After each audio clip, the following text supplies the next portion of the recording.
Chapter 8 कर्म कारक द्वितीया विभक्ति। यहाँ पे हम देख रहे हैं जैसे कि हिंदी में हम इसे कर्म कारक के रूप में जानते हैं, संस्कृत में इसे हम कर्म कारकम अर्थात द्वितीया विभक्ति के नाम से जानते हैं। अब सबसे पहले हम यहाँ देख लेते हैं कि कर्म कारक का मतलब क्या हो गया।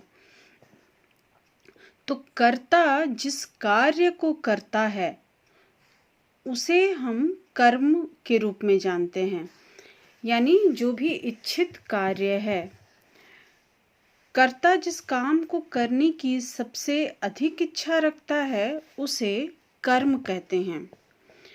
जैसे उदाहरण के रूप में यहाँ दे रहा है कि मोहन पुस्तक पढ़ता है, यानी मोहन पुस्तक पढ़ने का कार्य कर रहा है।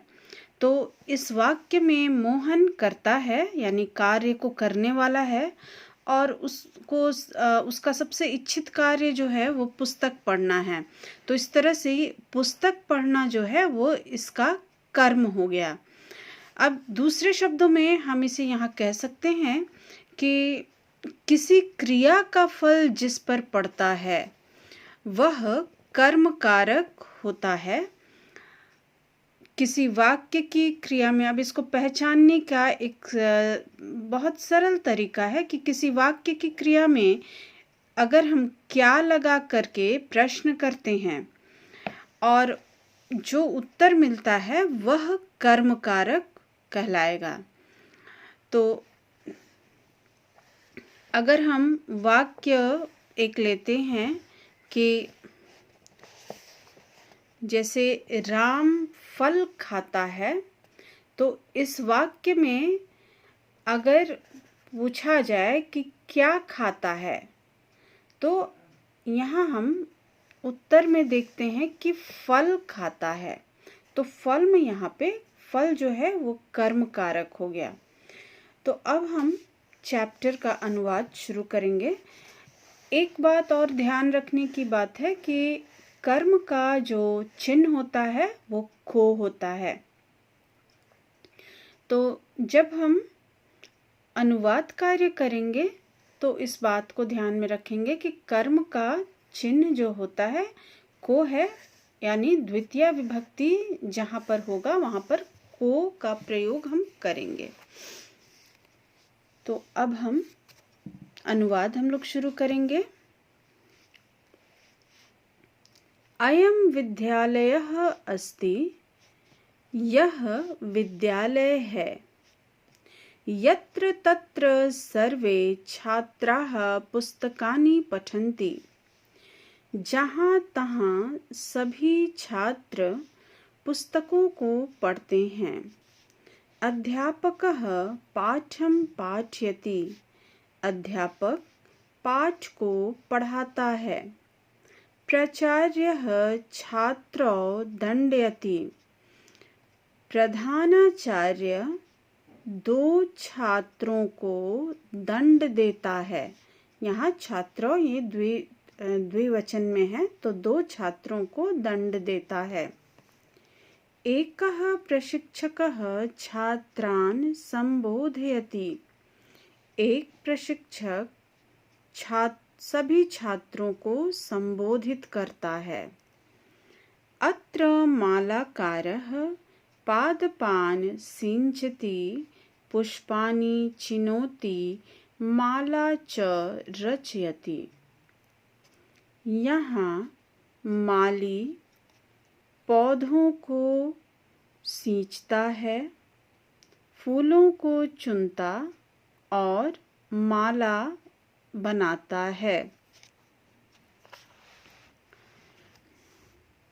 एता महिलाः सन्ति, ये सभी महिलाएं हैं।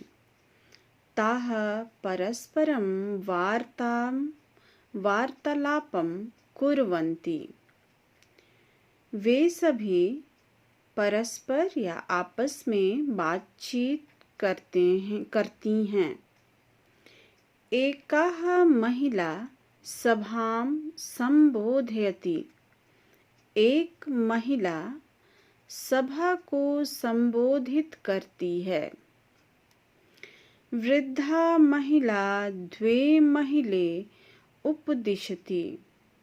वृद्ध महिला दोनों महिलाओं को उपदेश देती है।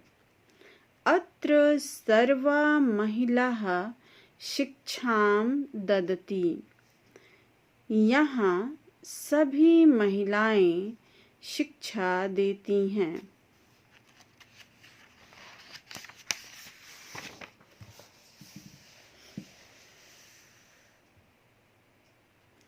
अत्र एकः जलाशयः अस्ति।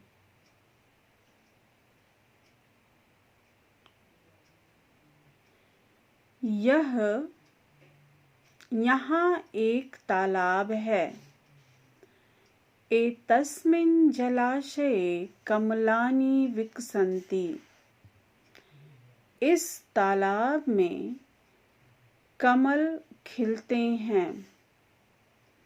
तत्र हंसाः वर्तकाः मीना च तरन्ति। वहाँ अनेक हंस, बत्तखें और मछलियाँ तैरती हैं। जनाः हंसान् मीनान् च दृष्ट्वा हृष्यन्ति। लोग हंसों और मछलियों को देखकर प्रसन्न होते हैं अथवा खुश होते हैं। खगाः अपि अत्र आगच्छन्ति जलं च पीबन्ति। पक्षी भी यहाँ आते हैं और जल पीते हैं। अस्मिन् जलाशये अनेकानि पुष्पाणि अपि विकसन्ति। इस तालाब में अनेक फूल भी खिलते हैं। इदं जलम स्वच्छम अस्ति। यह जल साफ है। Next paragraph. अत्र एकः भिक्षुकः अस्ति। यहाँ एक भिखारी है। सः भिक्षुकः भिक्षां याचते। वह भिखारी भिक्षा मांगता है।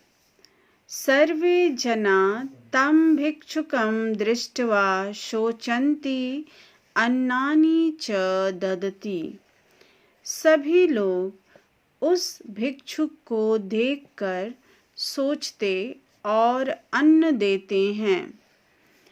भिक्षुकः पुनः ग्रामम् आयाति उच्चैः भिक्षां याचते। भिक्षुक फिर गांव आता है, जोर से भिक्षा मांगता है। बालिका भिक्षुकाय फलानि यच्छति। लड़की भिक्षुक के लिए फलों को लाती है। एताः बालिकाः सन्ति। ये सभी लड़कियां हैं।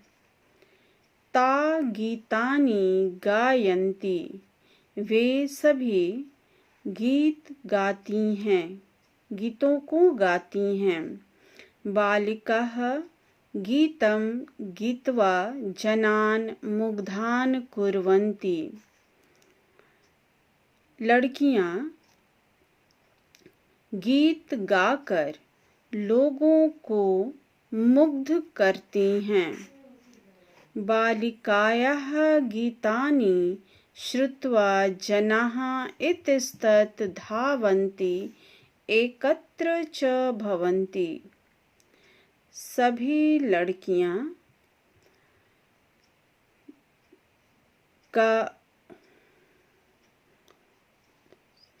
लड़कियों का गीत सुनकर लोग इधर उधर से दौड़ते और एकत्र होते हैं। सर्वे जनाः ता प्रशंसति। सभी लोग उनकी प्रशंसा करते हैं। एवं एतत् रमणीयम् अतीव आनंदप्रदं वातावरणं विद्यते। इस प्रकार यह सुंदर, बहुत आनंद देने वाला वातावरण है।